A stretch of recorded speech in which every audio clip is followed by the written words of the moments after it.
Imagine a world without the Lego brick. It's a difficult picture to conjure. That small, colorful piece of plastic is more than a toy. It is a fundamental unit of childhood creativity, a tactile language understood across generations and borders. For decades, the Lego Group was a titan of the toy industry, a seemingly unshakable institution built on the satisfying click of interlocking bricks. The name itself was a promise of quality, of endless possibility contained within a simple cardboard box. Children built sprawling cities of red, blue, yellow. They constructed spaceships destined for imaginary galaxies.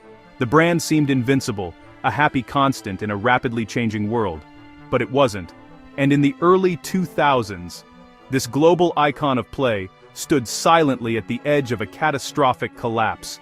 The fall was not sudden. It was a slow, creeping sickness that began deep within the company's culture.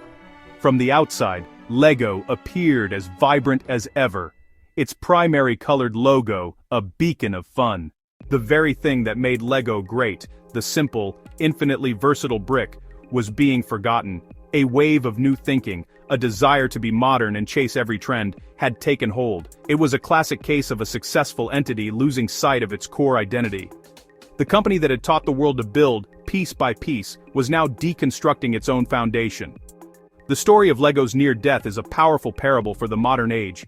It is a story about the danger of losing focus. It is about how a company, beloved by millions, could so profoundly misunderstand its own customers and its own product. The warning signs were there, flashing like red warning lights on a spaceship dashboard. Sales were stagnating, warehouses were filling with unpopular products, but the response was not to retreat to safety, to the core brick. Instead, the response was to accelerate, to diversify even more, to chase a future that had no room for the humble plastic rectangle that had started it all. This wasn't just a business problem, it felt like a cultural tragedy in the making. The Lego brick was an artifact of pure potential. It didn't tell a child what to think or how to play.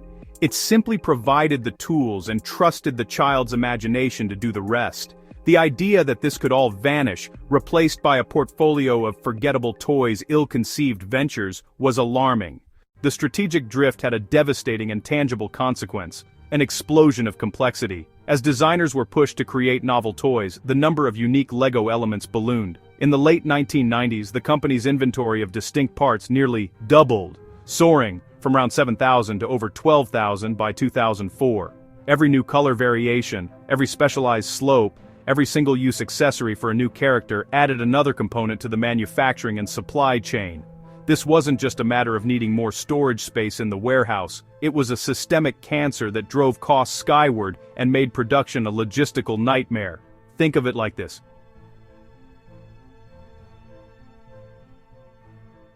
Sensi Audinburg Bradenburg in Duridenstan. With Gurian. Where a 10-item menu can easily manage its ingredients. Now imagine that restaurant suddenly decides to offer 1,000 different dishes. The kitchen would need an impossible variety of supplies. The risk of spoilage would increase. This is precisely what happened to Lego's factories. Molds had to be created, maintained, and swapped out constantly. Production lines became inefficient. Forecasting which of the 12,000 pieces would be needed for which sets became an act of sheer guesswork. The elegant simplicity of the brick system had been replaced by a tangled web of operational chaos. The supply chain buckled under the strain. Retailers were frustrated. Sometimes store shelves would be empty of the few popular sets that were actually selling, like the newly licensed Star Wars line. At other times, those same shelves would be overflowing with the unpopular sets that nobody wanted. The company's ability to predict demand had vanished. It was producing too much of the wrong stuff and not enough of the right stuff. This led to massive write-offs for unsold inventory, another gaping wound in the company's already hemorrhaging finances. The very system designed to deliver joy to children was now a source of immense waste and frustration. This complexity wasn't just hidden away in factories and spreadsheets, customers felt it too. The magic of Lego was that you could mix bricks from any set to build anything. But as the number of specialized, non-standard pieces grew, this universal compatibility weakened. By 2003, the situation had become dire. The numbers told a story of impending doom. The company was losing over $1 million a day. Its debt had climbed to a staggering $800 million. The vibrant, happy world of Lego was, behind the scenes, a landscape of fear and uncertainty. The media began to circle, with headlines questioning whether the iconic Danish toymaker could survive. Analysts predicted its bankruptcy. Employees in Billund feared for their jobs.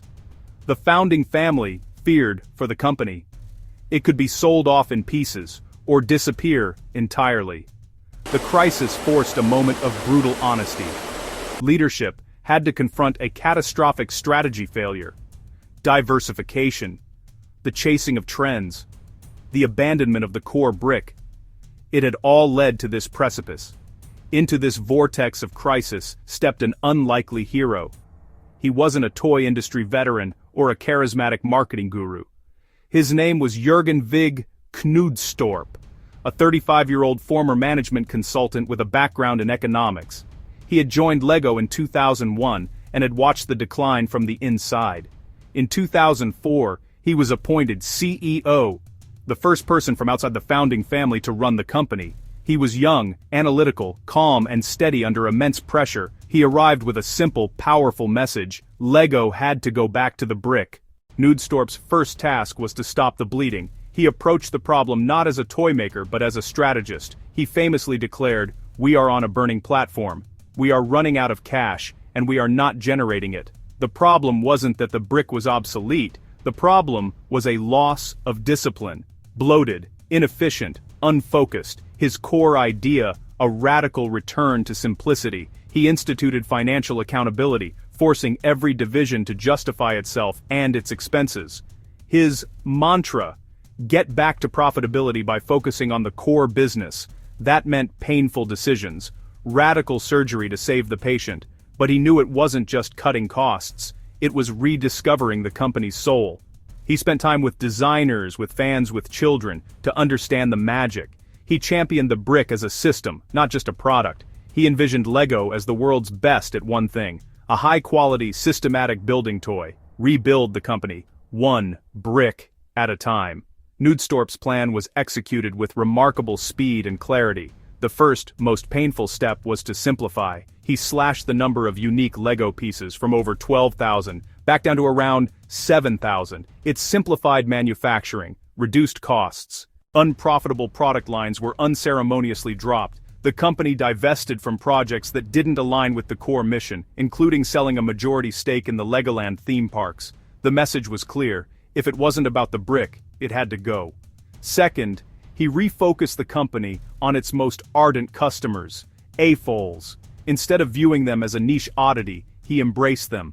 Programs like Lego Ideas let fans submit designs and rally support. It turned consumers into collaborators, fostering deep loyalty and a pipeline of market-tested ideas. Third, licensing was overhauled. Early Star Wars sets proved partnerships could work. Under Knudstorp, it became a focused core strategy. Lego partnered with massive, enduring franchises like Indiana Jones, Harry Potter, and Marvel superheroes. They brought new fans and generated revenue, funding core innovation. Finally, design and play culture was revitalized with ethnographic studies and kid-inclusive testing. This produced blockbuster originals like Ninjago. It also led to the Lego Movie in 2014, a celebration of creativity and the joy of building. The results of this focused, disciplined turnaround were nothing short of astonishing.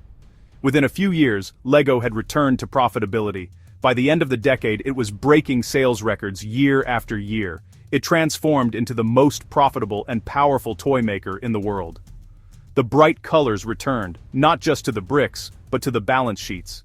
Fear gave way to confidence and purpose. In an age that worships disruption and relentless innovation, Lego's brush with death teaches us the power of focus. Lasting success is often found not in chasing every new trend, but in understanding and perfecting your core identity. The Lego Group nearly died because it forgot it was a brick company. It was reborn when it remembered that the simple, interlocking brick was not a limitation, but a source of infinite strength. Sometimes the most innovative thing you can do is to do what you do best, but better than anyone else. The journey from the brink also highlights the critical importance of listening.